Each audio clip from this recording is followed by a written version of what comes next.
30 days 30 ரிங்ஸில் இன்றைக்கி டே 4ங்க. 30 டேஸுமே நம்ம வீடியோஸை நீங்கள் மிஸ் பண்ணாமல் பார்க்கணும். 30 ரிங்ஸ் நீங்களும் செஞ்சு கற்றுக்கணும் அப்படின்னா மறக்காமல் இப்போவே நம்ம பேஜை ஃபாலோ பண்ணி வச்சுக்கோங்க. உங்களுக்கு ரொம்பவே யூஸ்ஃபுல்லாக இருக்குங்க. இன்றைக்கி டே 4ல் சூப்பரான ஒரு ரிங் எப்படி செய்யலான்னு தான் பார்க்க போகிறோம். வீடியோவை ஸ்கிப் பண்ணாமல் பாருங்கள்.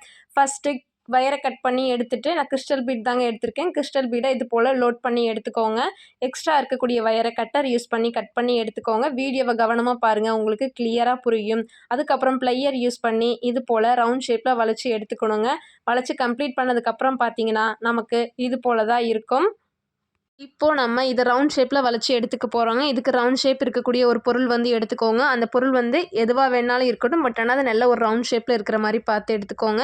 ஆனால் அது வந்து உங்கள் கையில் போட்டிங்க அப்படின்னா உங்கள் விரலுக்கு கரெக்டாக இருக்கிற மாதிரி இருக்கணும், சரிங்களா? அது மேலே இது போல் ஒரு ரவுண்ட் சுற்றி எடுத்துகிட்டு வந்துடுங்க. எடுத்துகிட்டு வந்துட்டீங்க அப்படின்னா நமக்கு ரிங் வந்து ரெடி ஆயிடுச்சுங்க.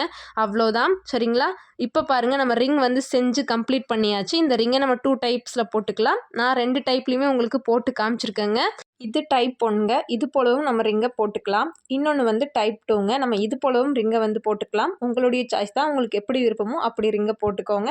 ரிங் எப்படிங்க, சூப்பராக இருக்கா? இதே போலவே ப்ராக்டிஸ் பண்ணி பாருங்கள். நீங்களும் சூப்பரான ரிங் செஞ்சு கற்றுக்கலாங்க. இது போல் யூஸ்ஃபுல்லான வீடியோஸ்க்கு மறக்காமல் நம்ம பேஜை ஃபாலோ பண்ணி வச்சுக்கோங்க. இந்த ரிங் எப்படி இருக்குது, உங்களுக்கு ரொம்ப பிடிச்சிருக்கு அப்படின்னா கமெண்ட்டில் எப்படி இருந்ததுன்னு சொல்லிட்டு போங்க.